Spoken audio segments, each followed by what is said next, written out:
때는 1951년 3월이었습니다. 이때는 한참 한국전쟁이 극에 달하고 있을 때였습니다.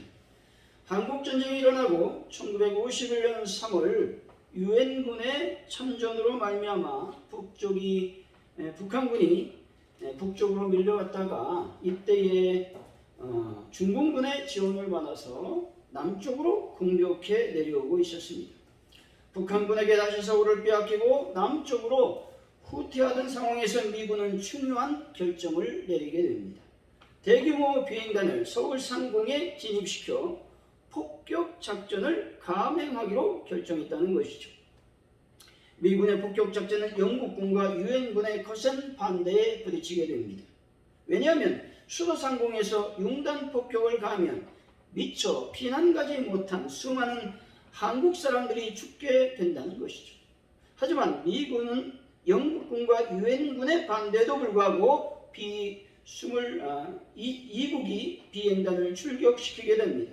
그런데 서울 쪽으로 날아갔던 비행단 전투기들 사이에서 이상한 일이 벌어지기 시작했습니다. 미국 전투기들이 경기도에서 서울 쪽으로 막 넘어가려고 할 때에 하늘에서 이상한 물체가 떠 있는 것을 비행기 조종사들이 목격하게 된 것입니다. 전투기들을 몰려난 조종사가 하늘에서 예수님의 형상을 목격했던 것입니다.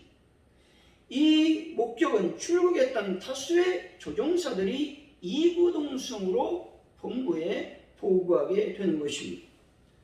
여러분, 이 사실이 과연 진실일까요? 의문이 생길 수가 있습니다. 그런데 이때 함께 탑승, 즉 비행기에 탑승했던 미국 전문기자 로버트 갤리슨이 찍은 실제 예수님의 형상의 사진이 있습니다. 때문에 이것은 사실이라는 것이죠.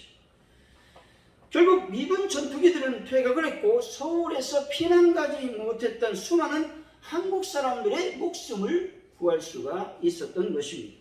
이런 사건은 가끔씩 나타나고 있습니다.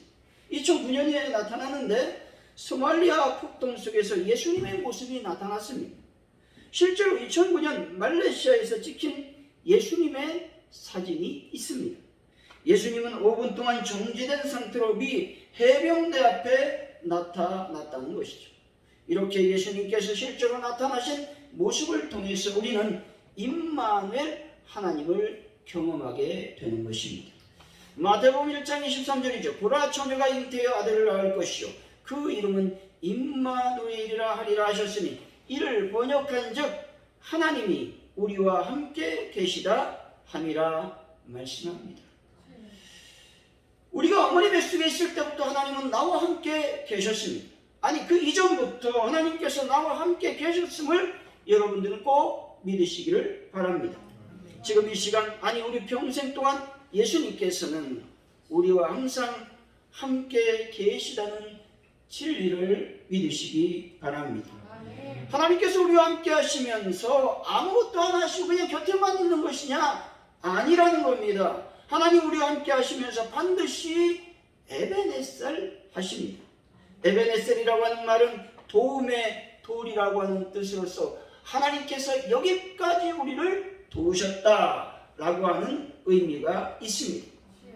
이 말씀은 사무엘상에서 등장하는데 블레셋 군대의 침입으로 사무엘이 하나님께 간절히 기도하기 시작합니다. 그런데 하나님께 사무엘이 간절히 기도했는데 큰 우레가 막 쏟아지기 시작했습니다.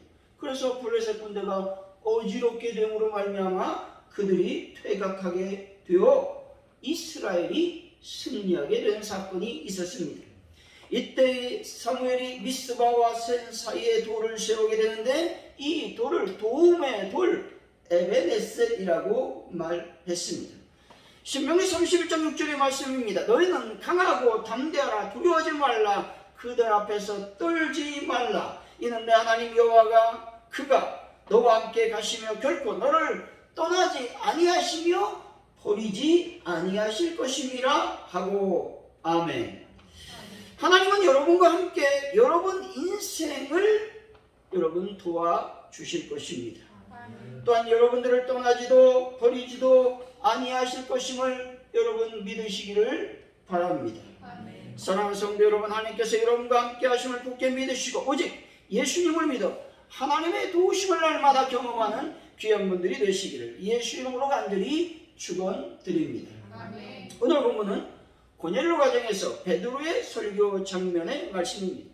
고넬료의 초청을 받은 베드로는 고넬료 가정에서 하나님의 복음을 선포하고 있습니다. 설교의 내용은 복음의 핵심인 예수 그리스도였습니다. 다시 말해 화평의 복음을 전하기 위해 오신 예수님은 성령과 능력으로 기름 부음 받으신 하나님의 아들이었다는 겁니다. 그 아들이 치유와 생명이 주님이 되셨다고 말하고 있는 것입니다. 그리고 예수님께서 십자가에 못 박히셨지만 사흘 만에 부활하셔서 자기 제자들에게 성교, 지상, 대명령을 주신 분이십니다. 그리고 구원은 오로지 예수 그리스도를 믿는 믿음으로만 가능하다고 말하고 있는 것입니다. 오늘 말씀을 통해서 우리 삶 가운데 임하신 예수님이라고 하는 제목으로 예수님은 어떤 분이신지 하나님의 은혜를 나누겠습니다. 첫째로 참된 평화를 주시는 분이 예수님이십니다. 36절이죠. 한번 읽어봅니다. 시작. 만유의 주 되신 예수 그리스도로 말미암아 화평의 복음을 전하사 이스라엘 자손들에게 보내신 말씀. 아멘. 여기서 화평이라고 하는 말은 여러분 헬라어로 에이레네라고 하는 어떤 뜻을 지니고 있고 특별히 히브리어로 말하면 샬롬과 같은 의미를 지니고 있습니다. 여러분 샬롬은 전쟁이나 적대감이 없는 상태를 말하고 있습니다. 또한 인간의 삶 속에서 총체적인 행복과 평안을 포함하는 말이기도 한 것이죠. 또한 화평의 복음이라고 하는 말은 복음이 인간과 하나님 그리고 인간과 인간을 화해시켜서 인간으로 하여금 하나님과 다른 인간들과 진정한 화평을 누릴 수 있도록 했다라는 의미를 지니고 있습니다. 복음은 인간과 하나님, 인간과 인간을 화목하게 만들어 주는 것이다 라고 말씀하고 있죠. 화목하게 하고 화평하게 한 사건은 여러분 예수님의 십자가 사건인 것입니다. 에베소 2장 14절이죠. 그는 화평이신지라 둘로 하나를 만드사 원수된 것 곧 중간에 막힌 담을 자기 육체로 허시고 말씀합니다. 여기서 말하는 화평도 역시 샬롬을 의미합니다. 여기서 말하는 화평은 좁은 의미로 생각해보면 유대인과 이방인 사이의 적대 감정의 중지 상태를 말합니다. 그리고 예수님께서는 이방 즉 평화의 왕으로서 십자가의 구속사역을 담당하심으로 말미암아 유대인과 이방인들을 하나로 만드셨다라고 말씀하고 있는 것입니다. 중간에 막힌 담이라고 하는 말은 예수님의 예루살렘 성전의 성소와 이방인의 뜰 사이를 분리하는 성전의 난간을 문자적으로는 의미하고 있습니다. 또 영적으로 말하면 율법을 말하기도 하는 것이죠. 유명한 화가가 되기를 원하는 몇 명의 소년들이 레오나르도 다빈치를 방문했습니다. 그는 아주 조용한 가운데 예수님의 얼굴을 그리는 작업을 열중하고 있었습니다. 그런데 한 소년이 걷다가 화판 더미에 걸려서 넘어지는 바람에 예민한 그의 작업이 방해를 받아 기분이 상했습니다. 원래 이제 화가들이나 작가들이나 성격이 아주 괴팍합니다. 아시겠지만. 그래서 그가 붓을 던지는 거예요. 아니 애가 좀 잘못했는데 붓을 던지고는 어쩔 줄 몰라 하는 소년 앞에 다가가더니 심하게 꾸짖었습니다. 소년은 울면서 화실 밖으로 뛰쳐나갔습니다. 그래서 이제 마음이 조용해지니까 레오나르도 다빈치가 붓을 들고 예수님의 얼굴을 완성시켜 보려고 애를 썼습니다. 하지만 그림을 그릴 수가 없었습니다. 그의 창조성과 영감은 화를 낸 후에 전혀 떠오르지 않았기 때문에 그렇습니다. 내버려도 다빈치는 울고 있는 소년에게 다가가 이렇게 말했습니다. 얘야, 미안하구나. 내 말이 너무 지나쳤다. 나를 용서해다오. 나는 너보다 더 잘못했구나. 너는 그저 화판에 걸려 넘어진 것뿐인데 나는 공연히 화를 내어서 나의 생명 안에 흘러드는 하나님의 영감을 막았구나. 나와 함께 다시 화실로 들어가지 않겠니? 여러분, 화해가 된 것이죠. 화평의 분위기가 조성된 것입니다. 그런 후에 그는 자연스럽게 예수님의 얼굴을 완성할 수 있었다는 겁니다. 다빈치는 화를 내므로써 먼저 하나님과의 관계가 깨어졌습니다. 뿐만 아니라 인간과 인간, 즉 다시 말해서 소년과의 관계가 깨어지게 되었다라고 하는 것이죠. 다빈치가 그 소년에게 용서를 구하지 않고 그냥 지나쳐 버리면서 화를 계속 내었다면 아마도 예수님의 그 얼굴을 그리는 시간은 꽤 오래 걸렸을 것입니다. 그리고 그 소년과의 관계에 있어서도 그 소년은 화가의 꿈을 포기했을 수도 있고 뿐만 아니라 다빈치를 미워하는 마음으로 살았을지도 모른다는 것입니다.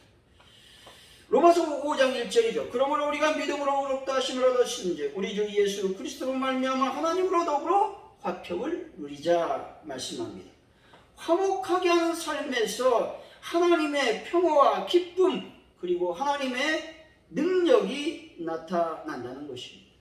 하나님께서 우리에게 주시는 겸손함과 용납과 사랑에서 화목의 역사가 일어나게 된다는 것입니다.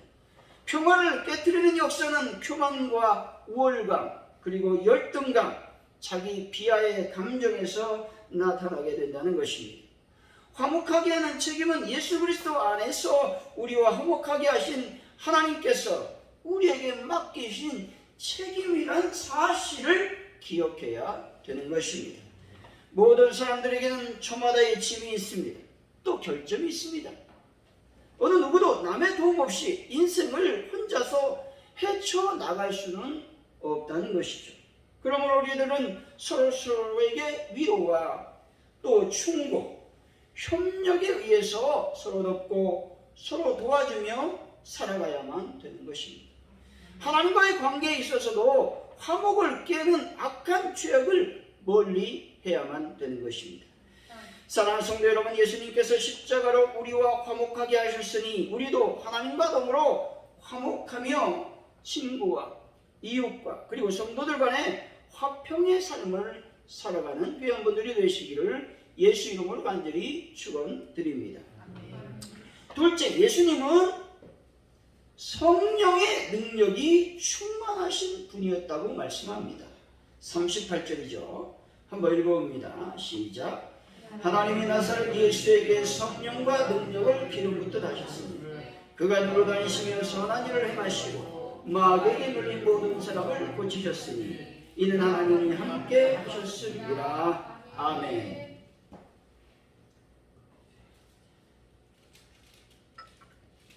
하나님께서 예수님에게 성령과 능력을 부어 주셨다고 말씀하고 있습니다. 이것은 하늘로부터 예수님에게 신령한 능력이 임했다라는 말씀이죠. 성령 충만, 능력, 하늘의 지혜, 은사, 하늘로부터 오는 기쁨, 평안, 믿음 등을 하나님께서 예수님에게 부어 주셨다는 것입니다. 예수님께서 공생 기간 동안 공적인 사역을 감당할 수 있었던 것은 바로 하늘의 성령과 능력을 받았기 때문에 가능한 일이었습니다. 왜냐하면 예수님께서 하신 일은 육적인 일이 아니라 영적인 일이었기 때문에 그렇습니다. 고린도전서 4장 20절이죠. 하나님의 나라는 말이 있지 아니요 오직 능력에 있음이라 말씀합니다. 말을 많이 한다고 하나님 나라가 이루어지지 않습니다. 오히려 말을 하지 않고 하나님께 기도함으로 하나님 나라는 확장되어지는 것입니다. 오직 하나님의 능력으로 하나님의 역사가 일어나야 하나님의 나라가 확장이 된다는 것입니다. 하나님의 나라는 능력에 있다는 것입니다. 능력이 나타나야 하나님 나라가 확장이 된다라는 말이기도 합니다. 그렇다면 우리가 하나님의 자녀로서 하나님의 능력 안에서 신앙생활을 할 수 있어야 된다라는 말씀이죠.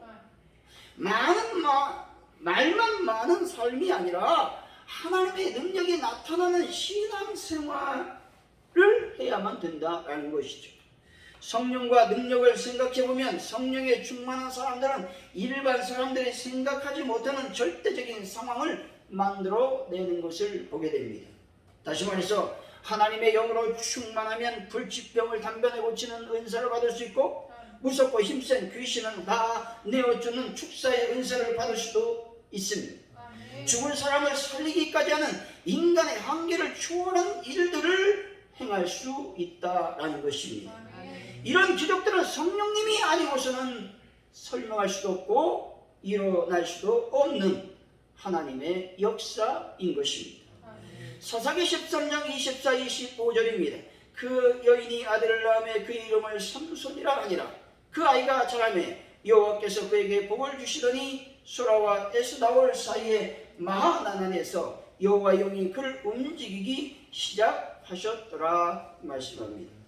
여호와의 영, 곧 성령이 어릴 때부터 누구에게 역사했다고 말씀합니까? 삼손에게 역사했다고 말씀하고 있습니다.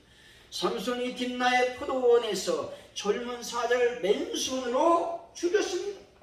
이때에도 여호와 영이 삼손에게 강하게 임했다고 말씀하고 있습니다.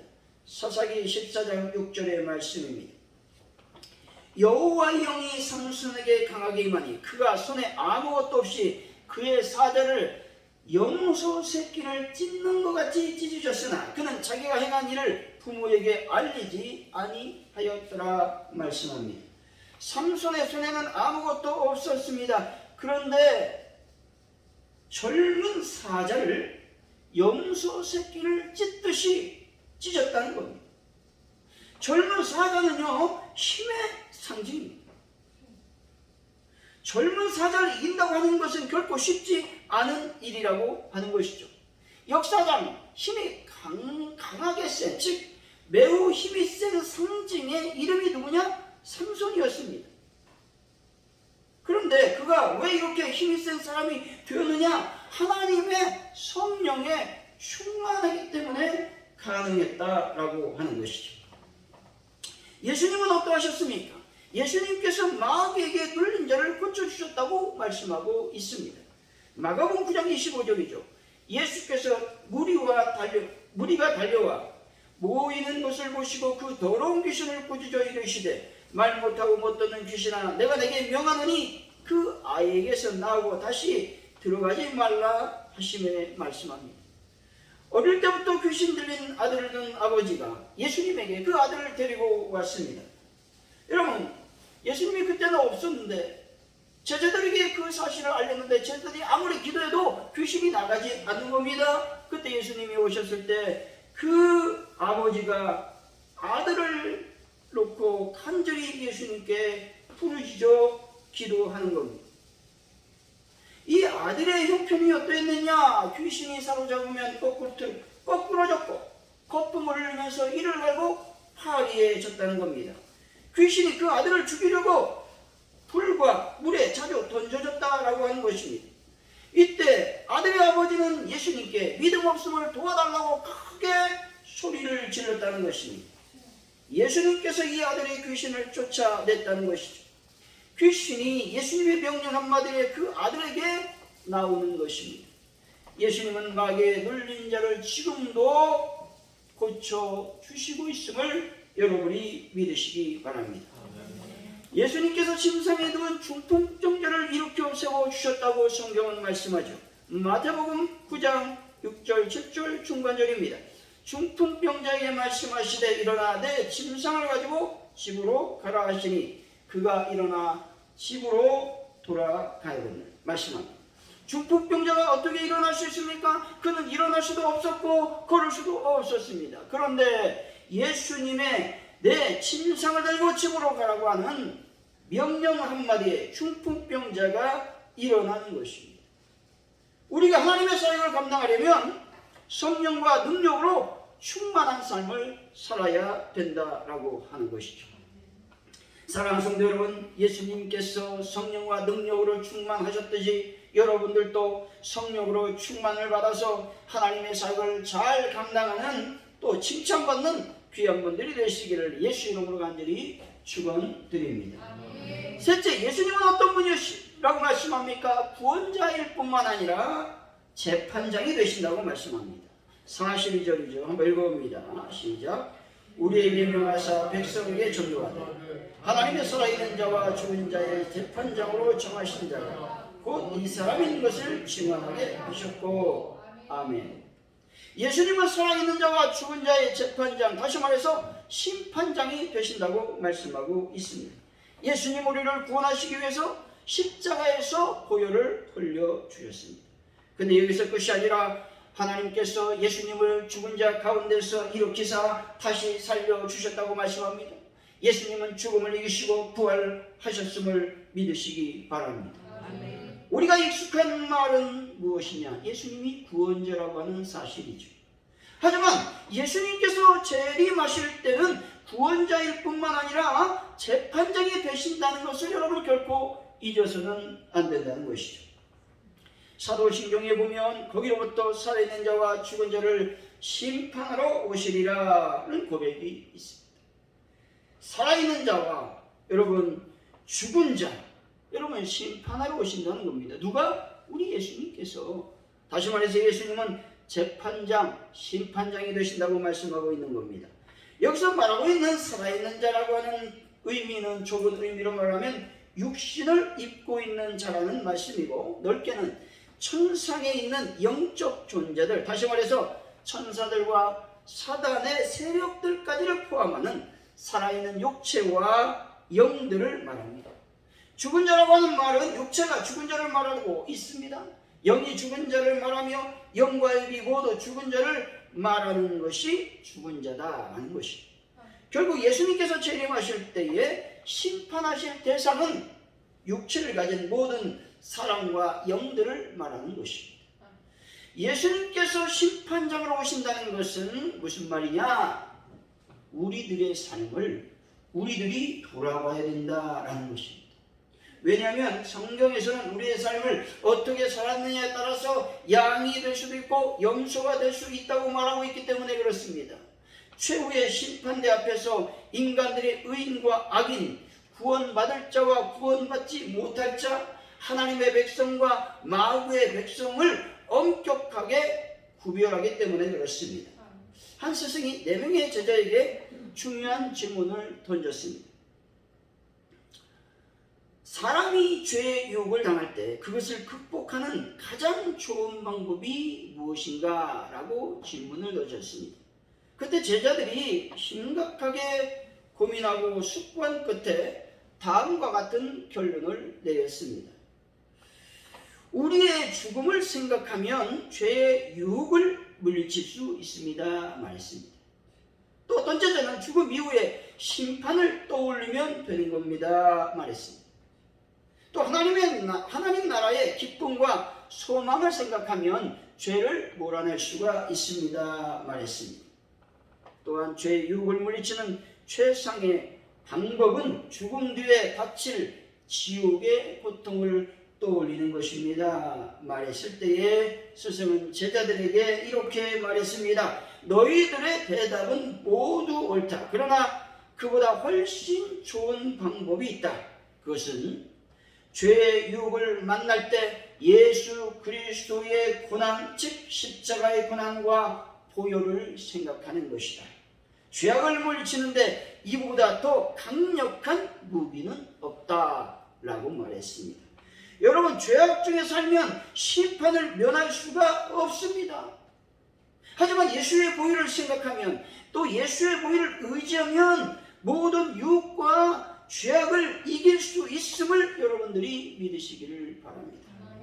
그렇다면 우리는 어떤 삶을 살아가면 될까 하는 겁니다. 오늘 본문은 증인의 삶을 살아가라고 말씀하고 있습니다. 39절이죠. 한번 같이 읽습니다. 시작. 우리는 그의 땅과 예루살렘에서 그가 행하신 모든 일의 증인이라. 그를 그들이 나무에 달아 죽였으나. 아멘. 베드로는 예수님께 일어났던 모든 일들의 증인이 바로 우리들이라고 고백하고 있는 것이죠. 지금 설교를 듣고 있는 사람들, 또 제자들, 많은 사람들이라고 이야기하고 있는 것입니다. 여기서 증인이라고 하는 말은 그 보고 들은 것을 가감없이 전해야 되는 사명이 있다는 겁니다.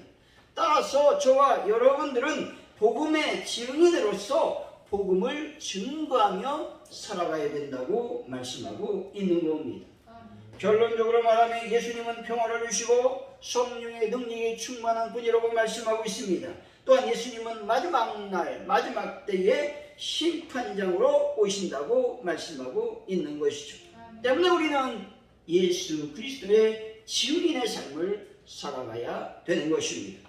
사랑하는 성도 여러분, 삶 가운데 임하시는 예수님을 온전히 믿고 의지하셔서 올 한해 형통한 삶, 승리의 삶을 살아가는 귀한 분들이 되시기를 예수 이름으로 간절히 축원드립니다.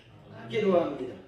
할렐루야. 하나님 감사합니다. 우리 삶 속에서 임하신 예수님은 참으로 평화를 주시고 성령의 능력으로 충만하시고 마지막 때 재판장으로 오신다고 말씀하고 있습니다. 하나님 아버지, 저희들이 늘 이 부분 예수님을 깊이 묵상하고 생각함으로 예수님을 온전히 증거하는 증인의 삶을 살아갈 수 있도록 인도하여 주옵소서. 감사합니다. 예수님의 이름으로 기도하옵나이다. 아멘.